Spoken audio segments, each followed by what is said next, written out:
స్వర్గీయ doctor MVS మూర్తి గారు 87వ జయంతి సందర్భంగా ఆయనకు తెలుగు శక్తి ఘన నివాళులు అర్పించింది. మరి మూర్తి గారు అంటే ఒక వ్యక్తి కాదు, ఒక మహాశక్తి. ఆయన విశాఖపట్నంలో ఆయన బ్రాండు నేటికి ఎప్పటికీ చిరస్థాయిగా ఉంటుంది.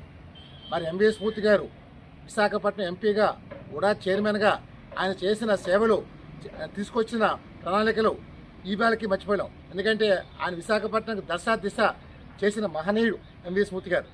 మరి వేళ మనం చూసాం, ప్రఖ్యాతిగాంచిన గీతం యూనివర్సిటీ స్థాపించి వేళ ఎన్నో లక్షల మందికి ప్రపంచవ్యాప్తంగా గీత యూనివర్సిటీకి ఖ్యాతి గడించింది.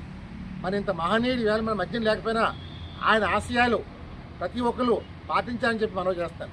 ఆయన ఒకటే చెప్పేవారు, క్రమశిక్షణ. మనం ఒక టైం ఇచ్చామంటే ఆ టైంకి వెళ్ళాలి. ఎంతైనా సరే మనం మాట ఇచ్చాము, మాట తప్పకూడదని చెప్పే వ్యక్తి మూర్తి గారు. సో ఆయన నాకు చాలా విషయాలు, మెలకువలు నేర్పారు.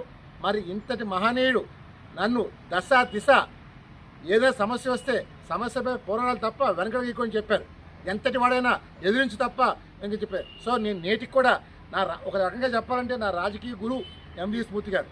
మరి ఈరోజు నిజంగా ఆయన లేకపోవడం నాకు తీరని లోటైనా సరే, కానీ ఆయన ఆశయాలు ఆయన ఏదైతే అనుకున్నారో డెఫినెట్గా ఆయన శిష్యుడిగా నేను సాధిస్తానని, నేను వెనక్కి భయపడిని మనం చేస్తాను. నేను కోరేది ఒకటే, ఈవేళ తెలుగుదేశం పార్టీ విశాఖపట్నంలో ఆయన బ్రాండు చెరగని ముద్ర. నేను ముఖ్యమంత్రి ఒకటే కోరుతున్నాను, ఆయన పేరు మీద ఏదో ఒకటి అవార్డు ఇచ్చి తెలుగు జాతికి, విశాఖపట్నం ప్రజలకి, ఆంధ్రప్రదేశ్కి అంతా గుర్తుండేలాగా చేయమని చెప్పి ముఖ్యమంత్రి కోరుతున్నాను. మరి మూర్తి గారు చేసిన సేవలు ఎంతెంతగా పార్టీకి. కానీ ఇంకో గొప్ప విషయం ఏంటంటే, ఆయన ఏ పార్టీ అయినా ఎవరు వచ్చినా సరే ఆదరించేవారు, పార్టీలు చూసేవారు కాదు. ఆయన సాయం కోరి ఎవరు ఆయన దగ్గర వచ్చినా సరే పార్టీకి అతీతంగా ఆయన సేవ చేసేవారు.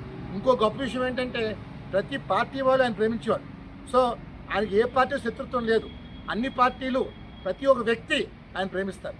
మరి అలాంటి గొప్ప వ్యక్తి మన మధ్య లేకపోతే నిజంగా బాధాకరం.